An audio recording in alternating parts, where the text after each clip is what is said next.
تو بعض یاد رکھیے، امامت کا مسئلہ شیعہ حضرات کے ہاں عقیدے کا مسئلہ ہے، یہ بھی انشاءاللہ کوئی وقت آئے گا میں دلائل کی دنیا میں واضح کروں گا کہ ان کا یہ عقیدہ بھی باطل ہے۔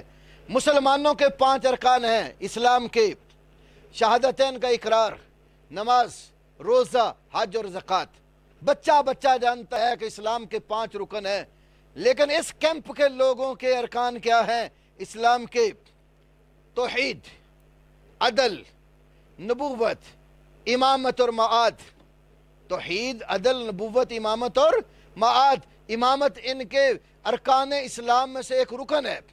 باقر مجلسی کہتا ہے جس طرح ارکان اسلام میں ایک رکن امامت ہے، اور جیسی خبروں سے وہ امامت کا عقیدہ ہمارا ثابت ہوتا ہے، اور تعریف قرآن کی خبریں بھی اس سے کم نہیں ہے، اسی طرح کی اخبار سے ہمارا تعریف قرآن کا عقیدہ بھی ثابت ہوتا ہے۔